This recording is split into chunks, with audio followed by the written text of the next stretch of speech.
Hola, buenas tardes, ¿cómo les va? Bueno, acá venimos con otra nueva enseñanza sobre Ananías y Zafira. Así que bueno, espero que les sea de mucha bendición. Y bueno, una vez más el Señor nos habla cómo tenemos que comportarnos a través de todas estas enseñanzas, ¿no? Así que bueno, primero vamos a estar en comunión con el Padre y después pasamos a la lectura. Amado Padre Celestial, te doy gracias nuevamente por este nuevo día, Señor, que me permites estar nuevamente en tu presencia, Padre, trayendo esta enseñanza nueva, donde tú nos hablas a través de ella, nos corriges, Padre Santo, para que cada día seamos mejores personas, cada día seamos más parecidos a ti, amado Padre Celestial, que a pesar de nuestras imperfecciones, Padre Santo, pongamos todo nuestro esfuerzo para que cada día podamos ser más semejante a ti, Señor. Gracias te doy por tu presencia, gracias por tu amor y gracias por tu compañía. Quédate con cada uno de los que escuchan este video, Señor, y que les sea de bendición en sus vidas y que puedas tú hablarles a través de este video, Señor. Gracias te doy, Señor, en el nombre del Padre, del Hijo y del Espíritu Santo de Dios. Amén y amén. Bueno, dice así la historia de Ananías y Zafira.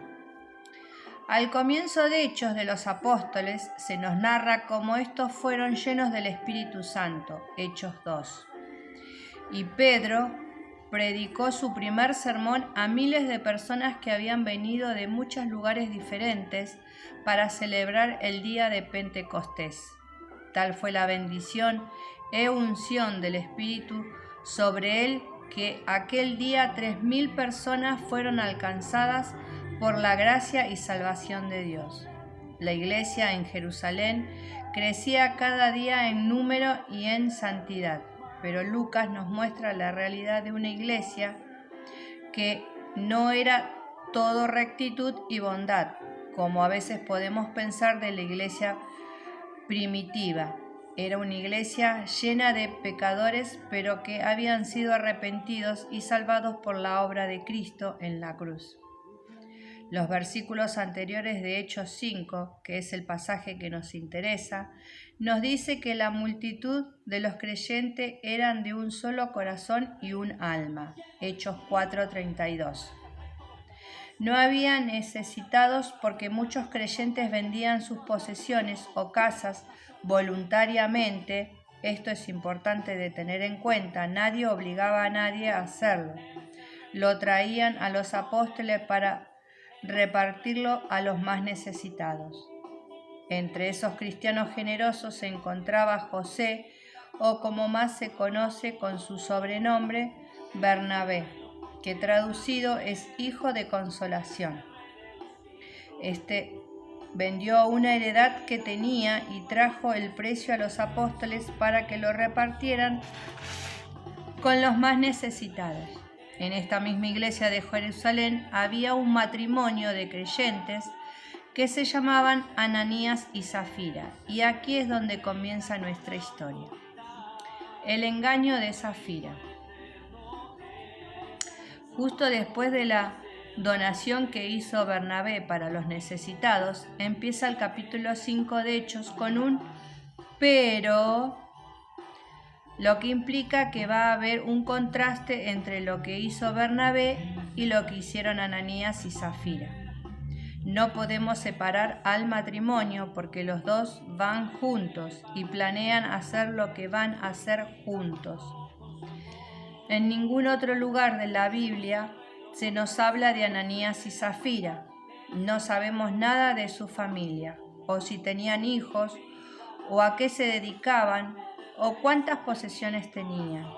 Lo que sí nos muestra la Escritura es que los dos se pusieron de acuerdo para vender una heredad. Hasta aquí no hay ningún problema. El problema viene después. El donativo de Ananías y Zafira, en apariencias, seguía la conducta de otros creyentes, pero y sustrajo del precio, sabiéndolo también su mujer, y trayendo solo una parte, la puso a los pies de los apóstoles. Hechos 5:2. El verbo sustraer significa defalcar a un amo y solo aparece en 2 ocasiones más en la Biblia, Titos 2:10 y Josué 7:1. En el pasaje de Josué se describe el pecado de Acán, que robó secretamente del botín de Jericó sabiendo que pertenecía a Dios, y éste lo castigó con la misma muerte. El problema no es que Ananías y Zafira se quedaran con una parte del dinero de la venta de su heredad, porque podrían haberlo hecho, nadie los obligaba ni los forzó a darlo todo. Su problema era que mintieron a los apóstoles y dijeron que traían todo el dinero que habían sacado por vender la heredad. Querían dar la imagen de ser tan generosos como Bernabé y que los hermanos de la iglesia en Jerusalén los alabaran y pensaran que se habían sacrificado dándolo todo. Querían impresionar a los demás, que los adulaban y que pensaran que eran muy espirituales y generosos, cuando en realidad lo que estaban haciendo era engañar y mentir, en primer lugar al Espíritu Santo, y luego a los creyentes. Y dijo Pedro: Ananías, ¿por qué llenó Satanás tu corazón para que mintieras al Espíritu Santo y sustrajeses del precio de la heredad? Pedro se enteró del engaño por revelación de Dios. Confrontó a Ananías con su pecado, reteniéndola.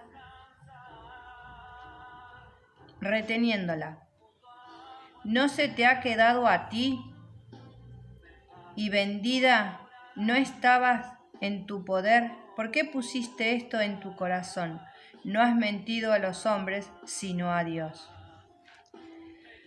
Con qué facilidad todos nosotros, aún considerándonos cristianos, podemos tener la misma aptitud que Ananías y Zafira. Vamos a la iglesia queriendo aparentar que somos muy buenos creyentes, o que somos muy espirituales, o muy generosos con los necesitados, pero todo es una cara de la galería. Nuestra intención no es para la gloria de Dios, sino para que mis hermanos me alaben y digan cosas buenas de mí. No podemos engañar unos a otros, pero Dios ve lo que hay en nuestro corazón, en tu corazón. Es un pecado horrible. Las consecuencias de su engaño. Al oír Ananías estas palabras, cayó y expiró, y vino un gran temor sobre todos los que oyeron, y levantándose los jóvenes, lo envolvieron y sacándolo, lo sepultaron. Fue un castigo divino. Aquí no podemos ver que le dio un infarto al corazón y muriera. Se ve claramente la mano de Dios actuando directamente. Ananías murió por un engaño, por una mentira. Enseguida los jóvenes que estaban en la casa con Pedro y otros creyentes cogieron el cuerpo y lo enterraron sin dar aviso a su esposa o familiares. Pero hay una segunda parte. Tras 3 horas después, nos dice el relato bíblico, sucedió que entró Zafira, donde estaba Pedro, pero sin saber lo que le pasó a su marido. Pedro le dio la oportunidad de arrepentirse y le preguntó: «Dime, ¿vendiste en tanto la heredad?» Y ella dijo: «Sí, en tanto». Y Pedro le dijo: «¿Por qué conviniste en tentar al Espíritu del Señor? He aquí, a la puerta, los pies de los que han sepultado a tu marido, y te sacarán a ti». Al instante ella cayó a los pies de él y expiró.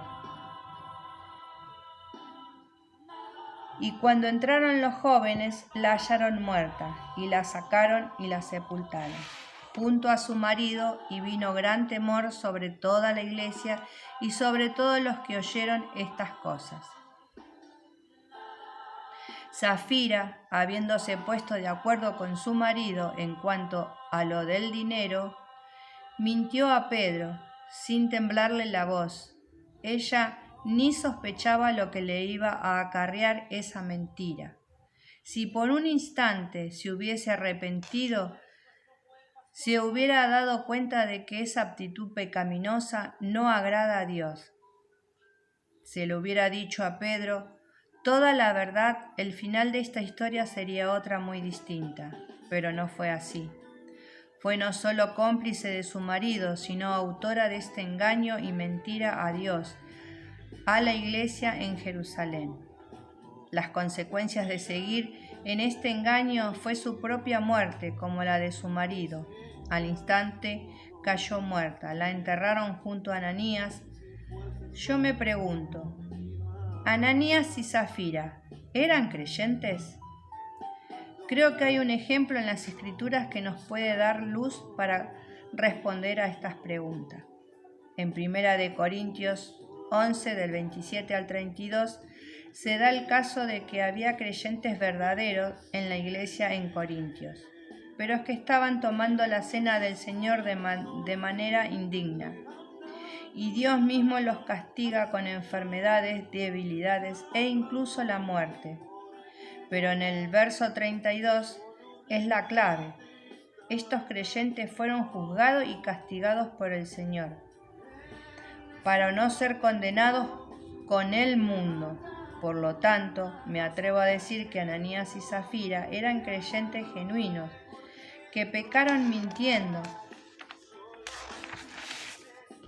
y engañando a Dios y a la iglesia, y fueron juzgados y castigados por Dios mismo, de manera muy diferente, pero que fueron condenados para que no fueran condenados eternamente.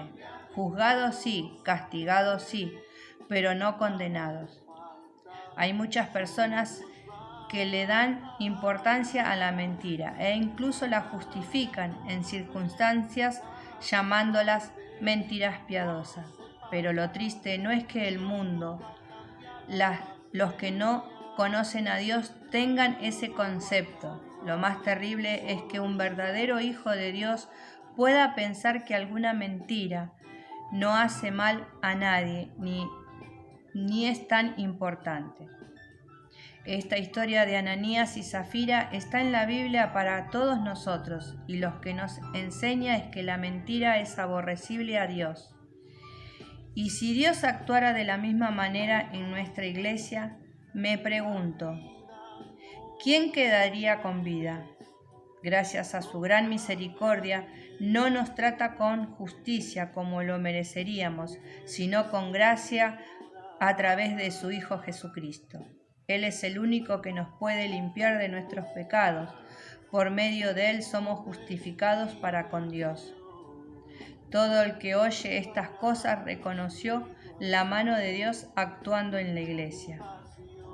La iglesia no es un club social, la iglesia no es reunirnos para pasarla bien. La iglesia es para adorar a Dios y edificarnos los unos a los otros, por medio de su palabra predicada y para obedecer sus mandamientos. El propósito de Dios con estos actos era mostrar lo terrible y la gravedad de la mentira ante los ojos santos. Con Dios no podemos jugar. A los hombres los podemos engañar, pero a Dios no. Por lo tanto, ¿cómo vives tú cuando nadie te ve en lo privado? Puede que des una imagen muy espiritual, pero a Dios no lo engañas, Él ve tu corazón. ¿Hay engaño en tus labios? Quizás no mientas ni engañes, pero la mentira tiene muchas caras y puede presentarse de muchas maneras. ¿Es tu vida transparente? ¿Actúas en tu trabajo honestamente y sin doblez? ¿Declaras a Hacienda todo lo que ganas y todo lo que tienes? ¿Dices medias verdades? Porque aquí no hay medias tintas. O lo que dices es verdad o es mentira. No pueden ser las dos cosas. ¿Hay apariencias cuando estás con los hermanos en la iglesia? ¿Te gusta que se enteren de tus buenas obras que haces para que te adulen? Analiza tu corazón delante de Dios, y si hay algo que solucionar, pon manos a la obra y no dejes para mañana. Dios aborrece la mentira y el engaño, y tú y yo debemos aborrecerlos también. Levítico 19:11, Salmos 5:6, 62:4, 122, Proverbios 6:16-17, 12:22, 13:5, 19:5, Efesios 4:25, Colosenses 3:9. Acá que nos está hablando el Señor. Todos pasamos, hicimos mentiras, engaños cuando estábamos con la vieja persona, pero no podemos pecar diciendo que nadie mintió, que nadie, como dice la palabra, ¿no? Decir mentiras piadosas. Todos en su momento la hemos dicho y lo hemos hecho. Pero sí, desde el momento de que estamos en la presencia del Señor, día a día tenemos que decirle al Señor de que nos ayude a cambiar, a que cada día seamos más parecidos a Él, que nos dé ese entendimiento y esa sabiduría para poder enfrentar un nuevo día, ¿no? De no cometer pecados, de no cometer, hacer cosas que en realidad a Él no le gusta, que por más que nosotros digamos, bueno, pero nadie me ve, sí, Él sí nos está viendo, nos está observando, qué es lo que hacemos en nuestra casa, en nuestra intimidad. Si conoce nuestros pensamientos, con más razón cuando sale una palabra de nuestras bocas, ¿no? Entonces es todos los días, es algo que tenemos que ir a sus pies y decirle que nos ayude a ser esa persona que Él quiere que seamos, donde Él quiere trabajar en nosotros, y cuando Él quiere trabajar en nosotros, dejarlo, pero tomar en cuenta todos sus mandamientos, todos sus preceptos. No es fácil, porque por ahí uno ya viene de una educación, de una forma de ser, pero si uno realmente lo ama al Señor y quiere tener esa vida eterna y llegar a conocerlo, hay muchas cosas que tenemos que sacar de nuestras vidas, aunque a veces hay cosas que por ahí nos duelan, o hay cosas que muchas veces uno está acostumbrado y decir, bueno, pero es mi forma de ser, pero el Señor te limpió, te puso vestiduras nuevas, y al ponerte vestiduras nuevas, la vieja persona tiene que quedar en el pasado, y ser la nueva persona es transformar no solo nuestra vestidura, sino sacar todo ese odio, ese rencor que hay en nuestros corazones, lo que hablamos, lo que decimos, tratar de cada día ser más parecidos a Él para que podamos estar en comunión y podamos ser sus verdaderos hijos, lo que Él espera de cada uno de nosotros, ¿no? Así que bueno, yo de mi humilde lugar te pido de que nos tenemos que analizar nosotros mismos interiormente y decir, no, esto está mal o esto no le agrada al Señor, y bueno, pedirle a Él que nos dé la fuerza necesaria para vencer cada día la carne, nuestras carnalidades, nuestra apariencia humana, ¿no? Para que podamos ser más parecidos a Él, tener esa paz, hablar con las palabras apropiadas, no mentir, no engañar, no hacer cosas que a Él no les agrada, porque a veces nos pasan cosas porque nosotros no queremos renunciar a cosas, y a veces decimos, ¿por qué el Señor se aleja? O ¿por qué hace tanto que estoy en la iglesia y no me llega mi bendición, porque a veces tenemos que analizarnos uno mismo para ver de que hay muchas cosas que el Señor nos está diciendo que la dejemos, el Señor te está diciendo no me gusta que te comportes así, fíjate cómo te estás comportando, fíjate lo que estás diciendo, fíjate lo que querés aparentar y bueno, y a veces uno no lo hace, ¿no? Por eso a veces tenemos que analizarnos interiormente y decir qué es lo que, o preguntarle al Señor qué es lo que está mal en uno para que Él nos muestre y nos diga y nosotros ir cambiando, poco a poco ir cambiando y cuando nos queremos dar cuenta ya no somos esa persona a la que, no sé, nos dicen algo y enseguida estallábamos o contestamos mal o decimos, bueno, pero es una pequeña mentirita. No, todas esas cosas hay que dejarlos en la mano del Señor para que el Señor pueda obrar, para que nos dé la fuerza que cada día podamos estar más parecidos a Él y buscar de su amor. Porque Él con su infinito amor viene y nos rescata y nos da esa fuerza para vencer toda tentación de este mundo terrenal en el que vivimos, ¿no? Pero al ser sus hijos, Él siempre está con el oído apresto y mirando qué es lo que hacemos cada uno de nosotros. Así que bueno, de este mi humilde lugar te pido que analices si hay algo que